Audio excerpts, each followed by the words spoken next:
Thanks for listening to the podcast. If you enjoy these episodes, help support this podcast by becoming a Patreon.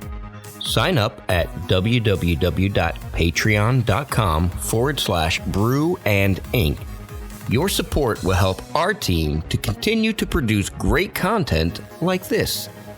Also, check out our syndication page, SeriousWriter.com. Do you want to be a serious writer? At SeriousWriter.com, you'll find videos, topics, classes, resources, and a podcast, the Brew and Ink Podcast. We thank you for being a faithful listener, and now, on with the show.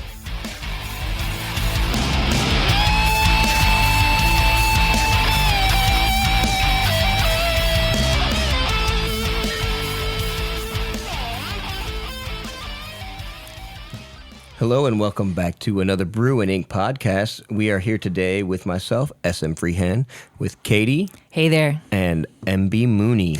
What's up? What's up, everybody? It's good to see your faces again. It is the 20th anniversary of the release of the Lord of the Rings movie. Not the books. The books have been 20 years, what, the three times over? Fellowship of the Ring. Yeah, the Fellowship of the Ring. Specifically, yeah. Dude, I don't remember anybody getting excited about it coming out. I think some people were interested. Yeah. But, man, the whole fantasy thing and the whole Lord of the Rings craze exploded. Mm-hmm. It just exploded after that movie came out. And I know it did for me. Mm-hmm. I mean, I loved The Hobbit, but I never actually got through the books. Oh, those were... Even as an adult, I'd never gotten through the books. Those were actually... some of the longer book series that I had actually read through multiple times by that point. So I'd started in middle school with with The Hobbit, and then I went into obviously Lord of the Rings after that, and I got maybe like 3/4 of the way through that book, and I had to go back to it and then read it to get all the way through, and then get to Two Towers, and then Return of the King. Yeah. And I remember reading back through the Return of the King when I was in college on a study abroad in Italy. So I remember being in Italy, and like rather than going out and seeing like the vineyards and all those things, like if I had downtime, I was sitting there in my little Italian villa, like reading Return of the King and then journaling about it, and I think that's one of the authors for me that really catapulted my writing forward. Like when I would read Tolkien, it made me want to write something like that. And the Silmarillion, again, I read that after all that, but it was another one of those books that every time I read it, it was like almost hard to finish reading it because I'd want to go write instead of reading. And I'm like, I could go be jotting down these ideas or this and that. But Lord of the Rings honors English, and I was able to pick it myself for the book report to do. And the teacher was like, "Yeah, it wasn't on her list of things." I was like, "Hey, can I read this book instead?" And she's like, "Yes, you can." I think I had a similar situation in middle school at the time. I was 11 when Fellowship of the Ring came out, and saw it with a group from church who were all big nerds and had read the books. Yeah. But the movies were my introduction to the books, and my copies all had Elijah Wood and Viggo Mortensen on the front. But I just ate up the series afterward. The writing was so good. I really loved Tom Bombadil. Yeah. He was a lot of fun. I can see why they didn't have him in the movie, but it was such a good introduction to both an excellent series, but it really catapulted my writing. Excuse me. A year later, I had found and joined my very first role-play fan forum online when I was 12. I lied about my age and thought the internet police were going to come get me. Yeah. And so I'd been writing there for probably a year, doing one or two short sentence posts and stuff. Right. And then my friend from church invited me to, what was it called? Lord of the Rings Online, before it was an MMO. It was this big forum with a ton of role players and just people who were fanatics about the series talking about this. Oh, I'm sure you got some great details by talking with those people. A little bit, yeah. My interest is mostly in the story writing. And so I went from writing these tiny little bitty paragraphs to writing alongside people who regularly wrote 1,000-word posts. Yeah. And, I had to fight to catch up and contribute. But that really developed my writing in a way that I don't think I would have gotten otherwise. That's funny. I remember being 13 when I started getting into my own online like role play forums. This was still back during like dial-up. Like it was AOL. I don't even remember what pages they were, but I remember my handle. GeoCities and stuff. Yeah, my handle was elf0013 because I was 13 at the time, and I was like, "Oh, I'll be an elf," and I had no idea what I was doing. I would just go in. Nobody does at that age. I was like reading other people's things. I was like, I don't know what to do. And I would just randomly attack the bartender, and then everyone would try and kick me out the room. One of those players, I see.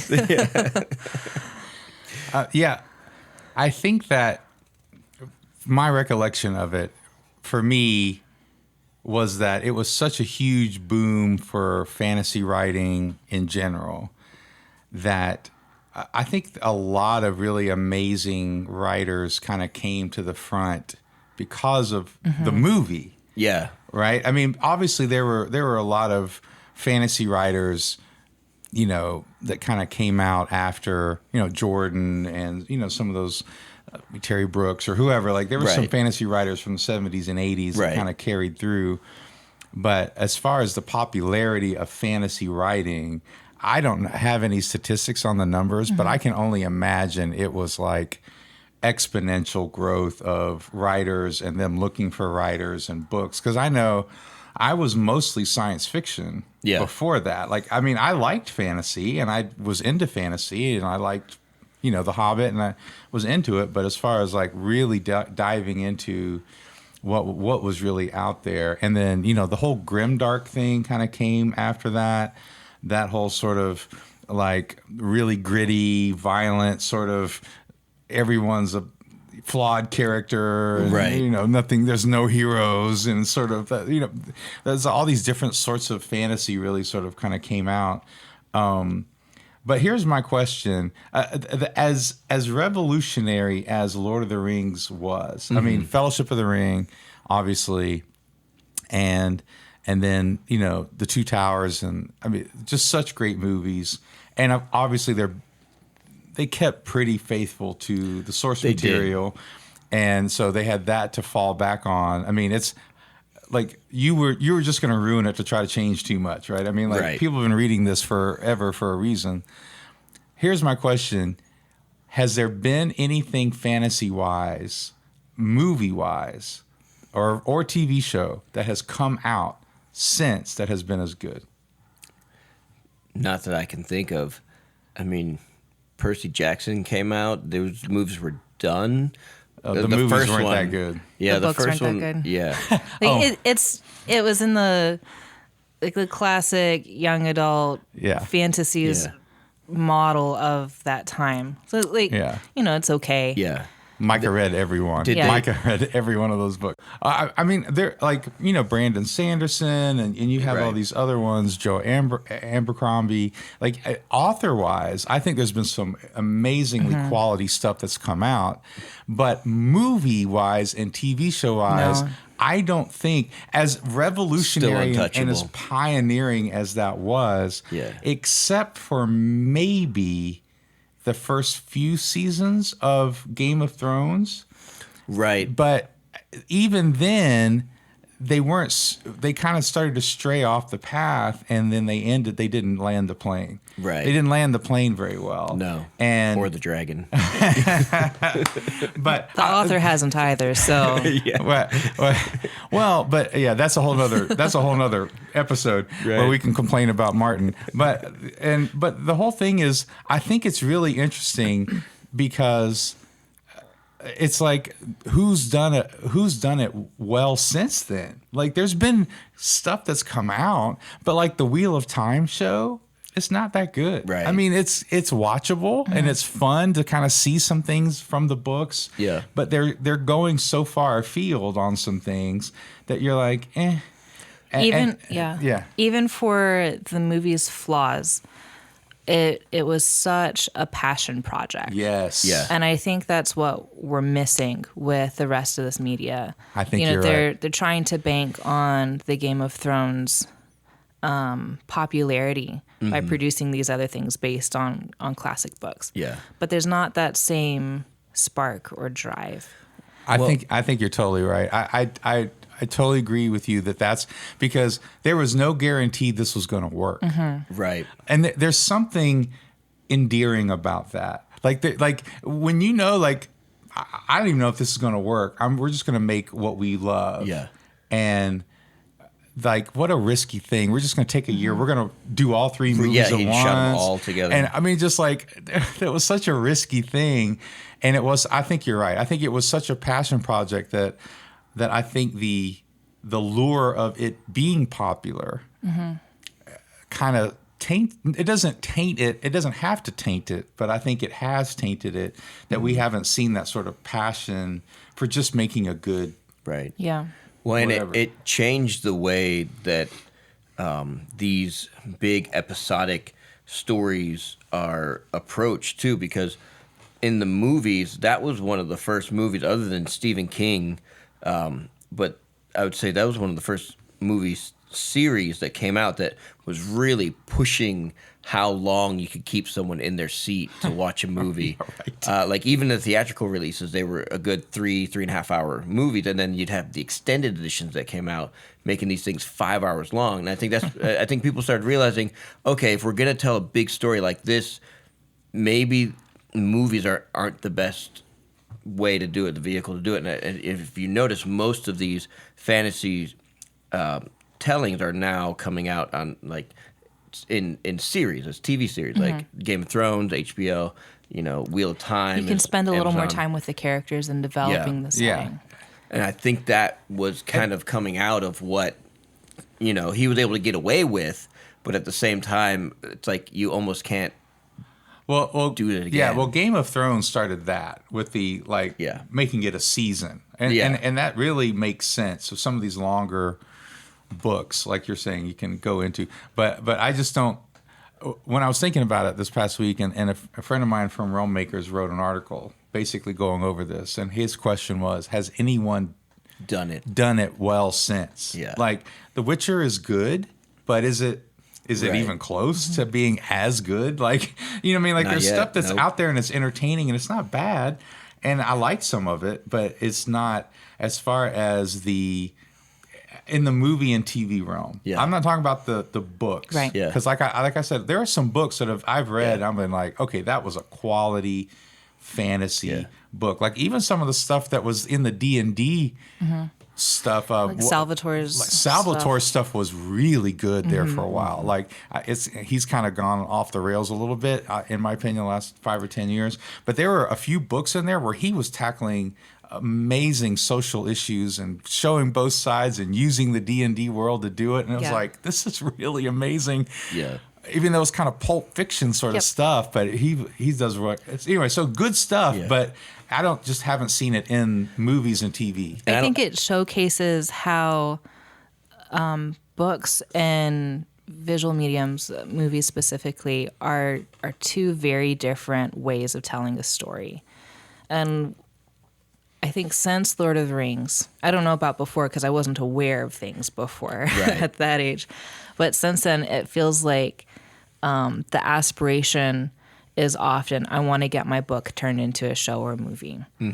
But there's a reason you're writing it as a book. Right. There's a reason why original shows are on TV and why TV shows and movies very often can't compete with a book. So a book is its own medium, and the story told there is it's made for that medium. And trying to swap mediums on a big story like that is often near impossible to do, just because of the different storytelling aspects that are available. Well, and I would even say the same director and part of the same cast didn't even do it with The Hobbit. Like I would say The Hobbit was not nearly as But good it wasn't the passion project like you're saying. It wasn't. There were moments that were great, Right. but he didn't even want to do it. like they almost made him do it. Like, I mean, Right. Yeah. they had other directors back out and do all this stuff, and it took forever. And you know, and I'm glad they did it, but at the same time, it's still like you're right. It didn't The come. Hobbits are just another movie. Yeah, yeah, It's yeah. okay. It should have been.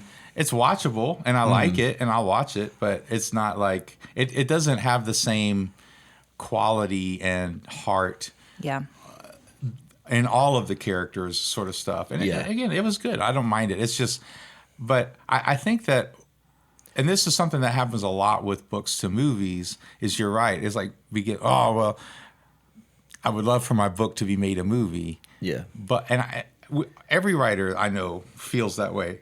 At the same time, I think why it's almost always disappointing when you go from book to movie is because a movie does a lot of the work for you, and when your brain actually does the work of the imagination, Yeah. then what happens is you enjoy it more because Yeah. we were created to create. Like we were created to be not in our heads, but to dream and to and a movie can be inspiring, but like if It's they all do told for you. it's all done for you, and they do when they do brainwave studies of people watching something versus reading something, like your brain is way more active when you're reading. Yeah. And again, I love movies. I'm just saying that that's why it's rare.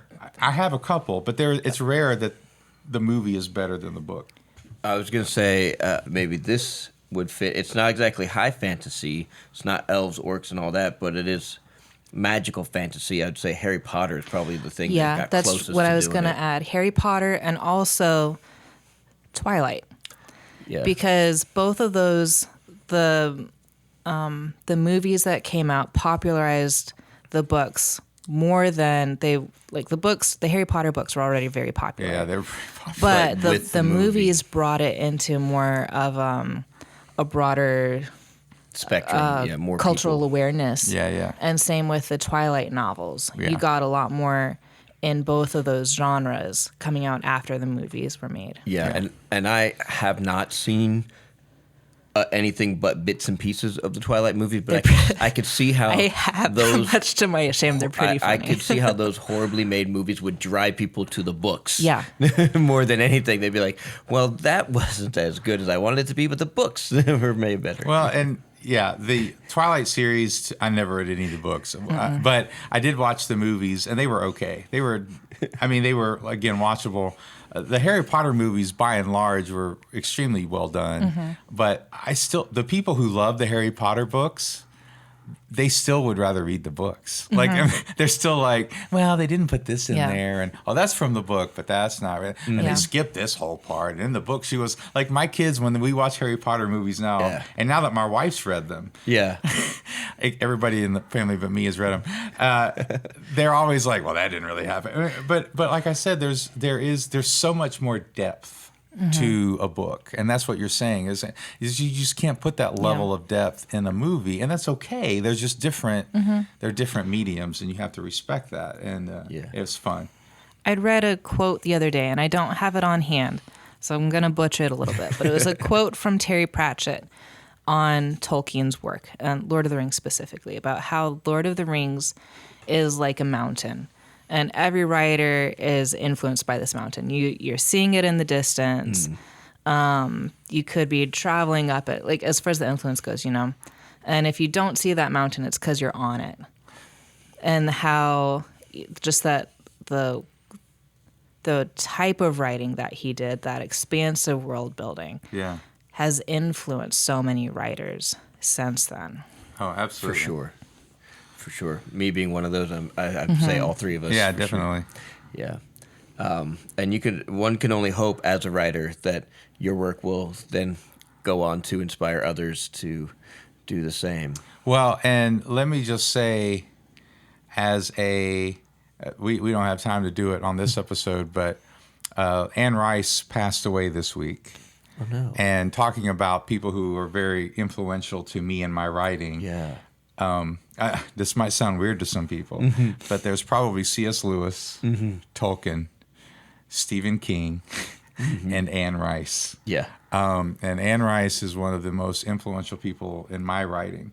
And so anyway, so the Vampire Chronicles specifically were huge, and very impactful to me. So anyway, she passed away this week, and it's been interesting to see a lot of, but that's another kind of book series that, I mean, Interview with the Vampire was okay, but again, like, if you love the books, you're like, eh.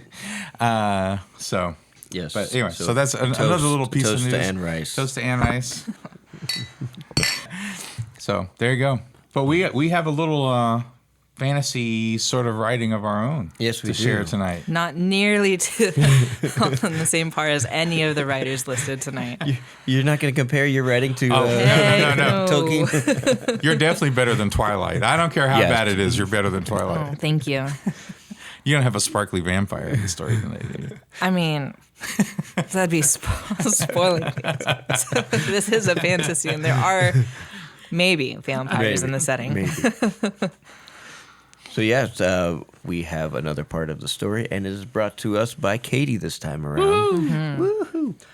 So where we left the story was they had gotten into a battle with the other ship. Yes, after doing the Williamson turn. After doing the Williamson turn, very good. They lost speed. They didn't get the whole healer. They just got his like hand or arm or something. Yeah. They didn't. They only They saved recovered an arm. they only saved part of the healer. And then they had to make a choice. So they were going to go keep fighting or run.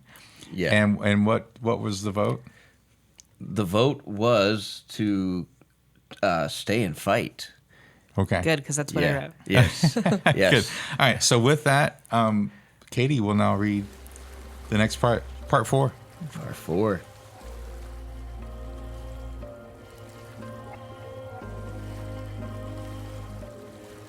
The Andromeda Voyage. Captive. The Spanish ship sliced through the waves like a shark, sleek and dark.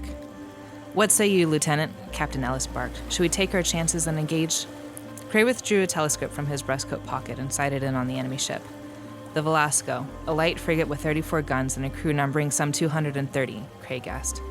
She hung low in the water, fat with cargo, and that may just be the advantage they needed.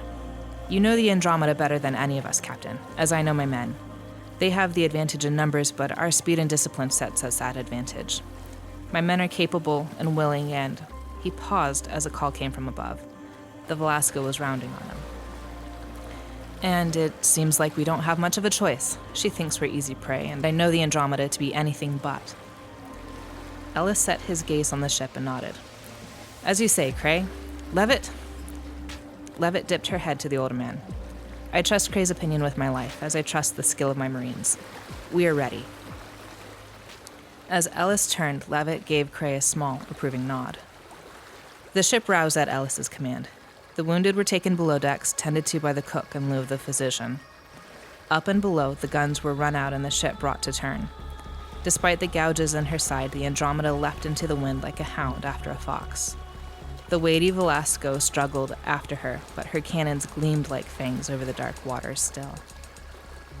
"Up the masts!" Cray called, and the contingent of Marines under his command followed. Rifles were loaded and ammunition set at the ready as the Marines perched like eagles and serpents amid the sails. Cray found his place and settled on his belly, sighting in on the Velasco's deck. Every Marine found his target: officers, crewmen, cannoneers. The Andromeda's guns were her strength and thunder, but the Marine snipers, a dead shot every one of them, were her lightning. Up here, with a bird's eye view of the battle to come, Cray slowly exhaled and followed up with a deep, steadying breath. His eyes were locked on the iron sights, and beyond, the plumed hat of the Spanish captain. Around him, the sea rocked and the damp, warm air whispered. Calculations were done on the fly, but beyond that, he felt for the strings of magic tying this world together. A terramancer, a manipulator of inorganic earth, had little place out here on the ocean, surrounded by nothing but water for thousands of miles round, and thousands of leagues below, except for this. The Andromeda hummed her song, feeding off of her crew's tension and skill. The guns were loaded, the sails trimmed, and in a breath she faced her enemy. The English discipline gave them half a minute's time, and the volley blew smoke and water and wood from the Velasco. The Spanish frigate reeled, her mainmast shivering under the blows, and as she strove to retaliate, the crack of rifle fire resounded from the heavens. Cray held his breath, aimed, and fired. And as his bullet screamed over the sea, it moved. The Spanish captain had been knocked out of the sight picture in the cannon volley, but with a small adjustment, a guiding will, the lieutenant just to the side fell to the deck, with Cray's shot in him. Around the man, others dropped dead and wounded, and the Velasco's guns, for a moment, lay quiet. Cray reloaded as Levitt's Marines fired, and the crew readied the cannons. The ships circled each other, sails billowing like swans. As they neared for a second pass, the shouts of English orders mingled with Spanish. Only half the Spanish cannons fired, ricocheting off the top decks and crashing below. Cray braced himself as the Andromeda sighed, and then leaned forward to sight in once more.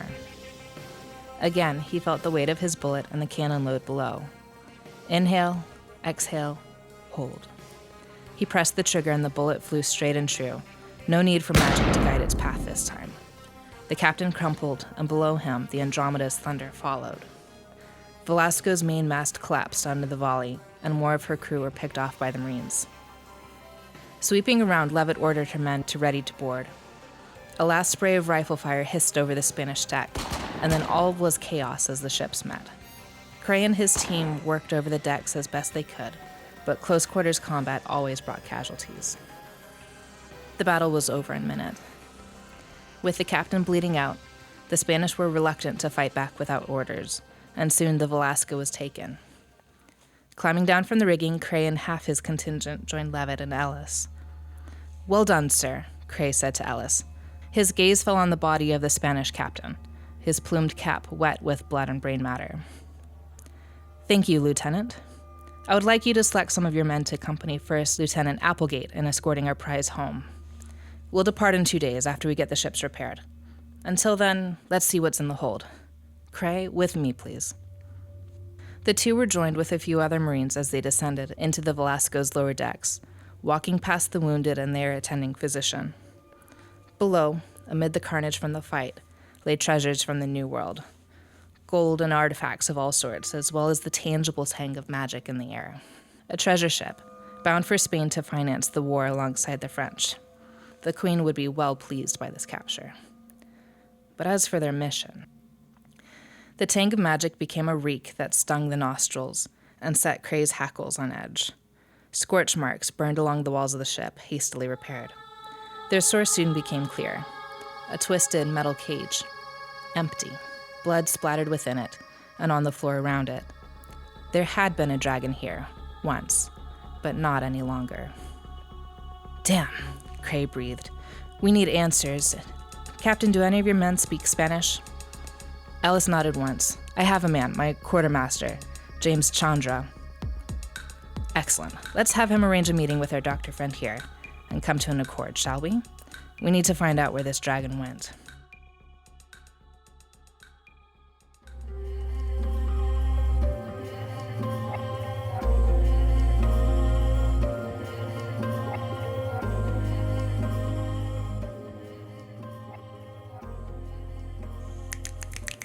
Yeah. All right. So the dragon has escaped. It's not there. Mm-hmm. And Nope. we need someone to speak Spanish. Does that mean I have to write a lot of Spanish next No. time? I do have an interpreter. I could help me. Yeah? Do you know through that. somebody? Yeah, I know somebody. Yeah. But yeah, no, that was great. I liked how you had Cray using magic bullets, if you will. I do. Yeah, me Yeah. too. That was cool. I liked the yes but that you set up there. Like, yes, they succeeded in stopping the ship. Yeah. But where's the dragon? But where's the in dragon? the middle of the ocean. Yeah. Yeah.